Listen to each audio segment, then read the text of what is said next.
At the moment, I think as Tim's just shown us, there's a lot of things that we can focus on.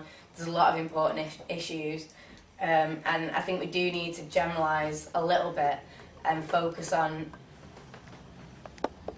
key aspects, points of reference that we can use to get things done properly without necessarily getting tied up in, speculation of, what's going on with this, what's going on. We need to be effective in what we do now, because we don't, in my eyes, have that much time to get things back on track if we ever could. So I've been thinking, in my personal view, there's three main things that we should be looking at that need to be addressed. I think it kind of goes in an order, but I suppose we have to do it all at once.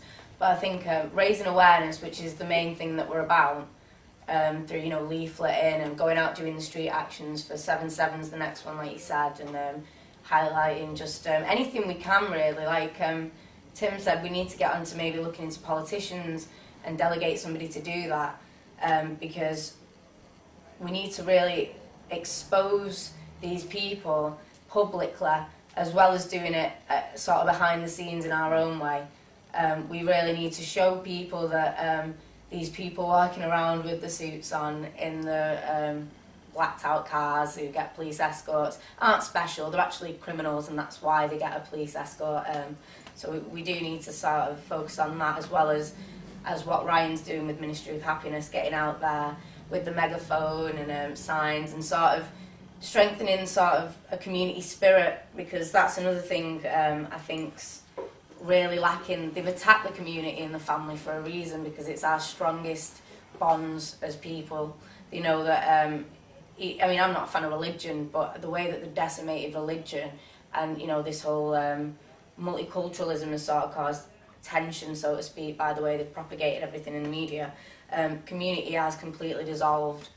We don't have any real... So, I mean, I don't know my neighbours. I don't know if anybody else really knows their neighbours. I do a bit, but...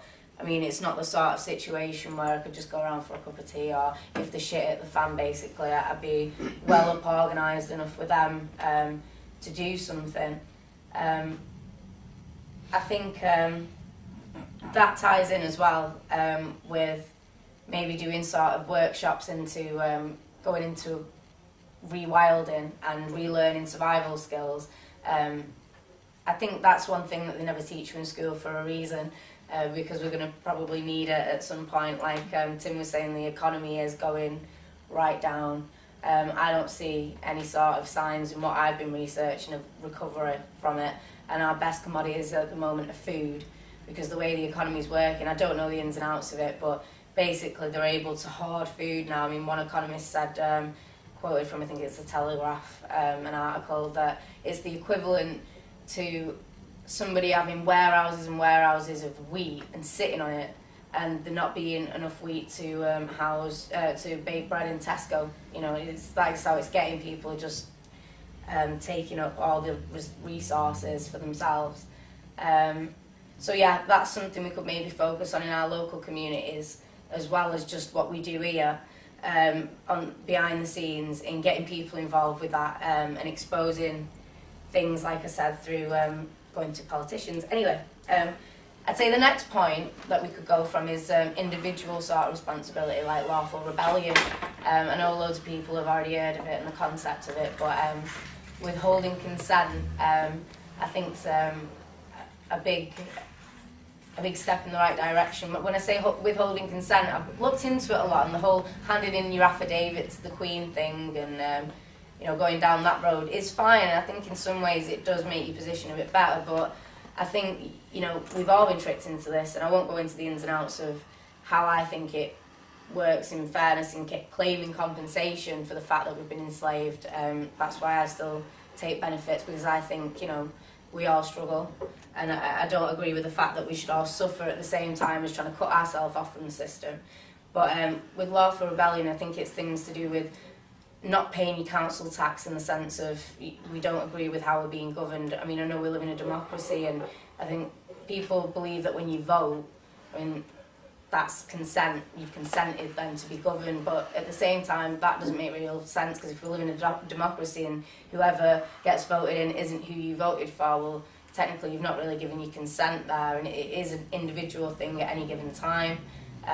But again, we need to work up a community of people that are willing to go to court and support people that are going through these trials, that kind of know the stuff.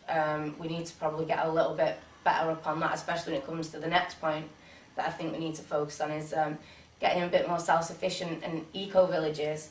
I know it's a broad term, but I mean, I think it's little steps at a time.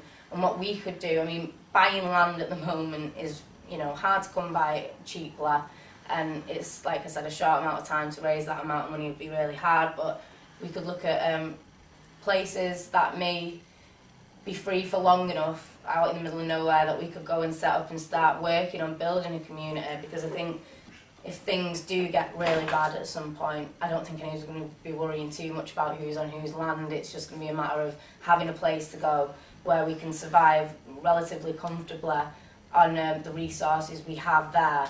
And on top of that, if it grows enough, because obviously, you know, it's hard detaching from the system. That's why I think we need to build up little by little these things now, instead of thinking we can just jump ship when everything goes wrong and it'll be all right. Because it's one thing going out there, like on the streets, doing the whole revolution thing, I mean, but I don't think it's the smartest thing to do, because they want us to confront the militarised police. They've done that for a reason. They've armed them very well for a reason, because they know tension's coming, they know that revolt will be coming.